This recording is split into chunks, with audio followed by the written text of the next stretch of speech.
Hello and welcome back to Space Engineers. This is Sav with Abysmal Gentleman, today taking a look at the Viper Battlecruiser. My favorite ship in the lineup I've been designing so far. I absolutely love this thing because, one, it's extremely functional, and I love the way it turned out as far as the design goes. Personally, I love the front end there. It reminds me a lot of Warhammer 40k, some of the ships in that whole series, I guess you would call it. But taking a look around it, it does have some of the same aspects as the other ships in this design lineup. I really should come up with a name for this design lineup, like a faction name, but I haven't yet done that, and maybe I will eventually. But the same armor style with the heavy armaments, and this is a combination of light and heavy because it's not a capital ship, so I couldn't justify using all heavy armor because if you're going to go all out, you may as well just use all heavy armor on a capital ship. They're already going to take an immense amount of time to build. But this utilizes hard points, as I would call them, where there's heavy armor in places that would take a lot of fire and light armor in places that aren't really going to take that much fire. And it keeps it very light, very maneuverable. These nacelles provide a lot of power, a lot of maneuverability. I like a lot of aspects about this ship. It's definitely my favorite right now, and I've been using it a lot in multiplayer servers. And in fact, it's great for PvP because just the other day I was fighting an entire group of people and they all turned on me, and I was able to take down multiple ships before I finally went down myself. And this thing is just very hard to take down. With the amount of turrets it has, plus the frontal firepower, and utilize a lot of cameras so you can see exactly where these fire. You can see what's underneath you, what's on top of you, what's side to side, and stuff like that. Let's go take a look inside. So right here we have our entrance. It's mirrored on both sides. It's not very pretty on the inside, but I'm not one to make my inside ships look very good. So back here we have our maintenance area, which you actually need a jetpack to move around in. This is where you have to come back here to repair and things like that. It's not really meant for crew to come back here too much. You do have one camera in here, so let's say all of a sudden you notice your reactors or your maneuverability go down, you can kind of turn that camera on, or maybe not even be able to turn it on, and it's kind of a hint that you took a pretty hard hit or something like that. In fact, I did that mid-battle. I noticed that I was losing a lot of power, and I realized that there was someone back here, and they were blowing up my fucking ship from the inside. And so it's always useful for that, I guess. And let's go outside of here, go up here towards the bridge. Again, this is a completely survival ready ship. It has everything you need. All the things are piped up. It has uranium, ammunition, all that stuff. So if you do take a look at the workshop, it's ready to mess around with in both creative and survival mode.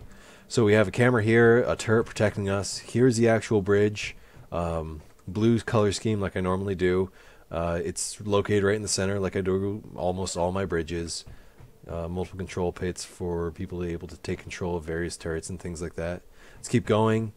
We have up here another camera so we can view people coming out of the med bay. And this kind of has a view. This area.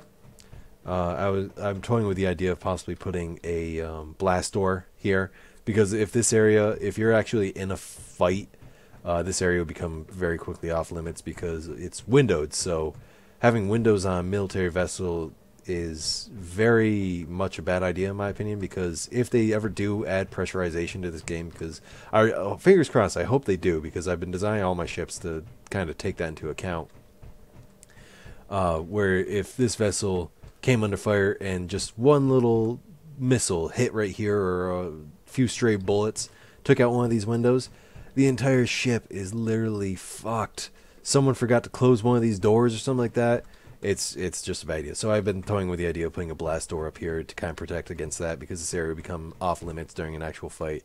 These would shoot forward, and because this ship's really not one that I see getting boarded, because it doesn't have a bay or anything like that, it would be near impossible to board unless some of the designs I've seen people make are actually these ships that burrow into your ship and then spew out enemies, which is terrifying.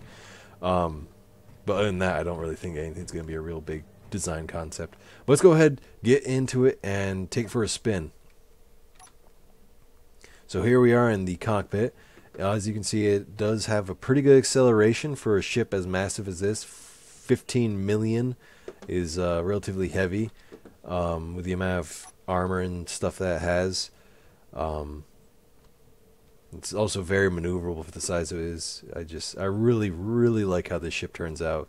The way I make a lot of my ships, it just kind of turns out random. I have a lot of dead idea ships that I started building and then they just didn't end up working. And I love the fact that this one is just one of the ones that, out of the odds, the random odds of it actually working, it worked beautifully. Let's go ahead and take on the red ship. Just open up with it a little bit. Transfer all these to me, and then bam. So we just see it's got a pretty good depth of fire to it. Again, that usually doesn't happen, and it's pissing me off that the first time I filmed this ship, the missile launcher decides to blow itself up. They really need to fix that. Maybe, you know what would be a good idea is to get rid of the idea of it having two on either side. It needs to just have one in the center, because I think what it does is the laser comes from the center, and it launches missiles out of each hole though. Anyways, that's a video for another day. But thanks for checking this out. It's on the Steam Workshop if you want to go ahead and have a look at it and mess around with it, modify it, do whatever you want to it, and have fun with it. I'll have more ships to come soon, and until next time, I'll see you around.